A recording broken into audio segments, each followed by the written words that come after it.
Hati yang hidup dan sehat hanya apabila ia mengetahui, menghendaki, dan mengutamakan kebenaran. Hati yang sehat adalah yang terbebas dari syahwat yang bertentangan dengan perintah dan larangan Allah, serta dari syubhat yang bertentangan dengan pemberitaannya. Kemudian ia terbebas dari perbudakan kepada selain Allah dan pengambilan hukum kepada selain Rasulnya dalam takut, harap, tawakal, inabah dan tunduk kepada Allah. Ia juga senantiasa mengutamakan ridhonya dan menjauhi kemurkaannya.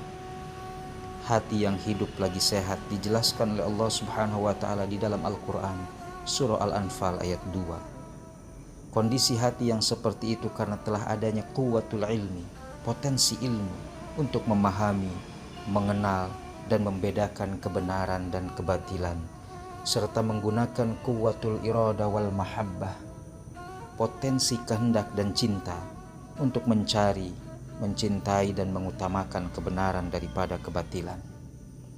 Hati yang demikian tidak akan mengafirmasi sebuah pemikiran jika tidak bersumber dari sumber segala kebenaran, yaitu Al-Quran. Hal ini adalah syarat mutlak untuk hati agar bisa membedakan antara yang benar dan salah, sehingga bisa menghilangkan penyakit-penyakit syubhat yang merusak ilmu, pemikiran dan pengetahuan. Sebab hanya dengan demikian hati bisa melihat segala sesuatu sebagaimana mestinya. Sayangnya, dalam masalah hati manusia pada umumnya kurang peka.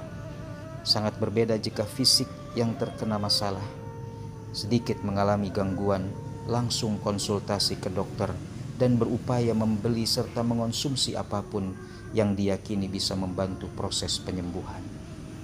Sedangkan terhadap hati, kadang sama sekali tidak dipedulikan.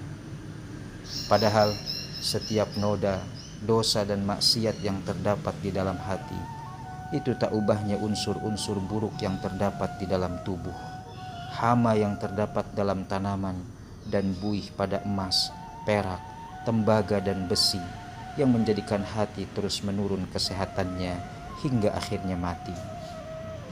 Orang yang hatinya penuh noda apalagi sampai sakit dan mati, maka ia tidak akan lagi memiliki sifat kesatria, selalu berpikir negatif dan enggan meninggalkan dosa.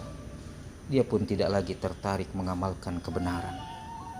Lantas bagaimana menjadikan hati kita tetap hidup, sehat, bersih dan senantiasa berkembang dalam amal kebajikan?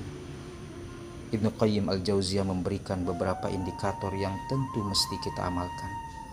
Pertama, tidak akan pernah bosan membaca Al-Quran. Yang kedua, senantiasa bertaubat. Hati yang sehat sangat menyukai hal yang bisa memberi manfaat dan kesembuhan daripada terhadap hal yang membahayakan dan menyakitkan. Kemudian menjauhi dunia dan menempatkan diri di akhirat, sehingga seakan-akan merupakan salah satu putra penghuni akhirat. Dia datang ke dunia sebagai perantau yang mengambil sekedar kebutuhannya, kemudian kembali ke negeri asalnya.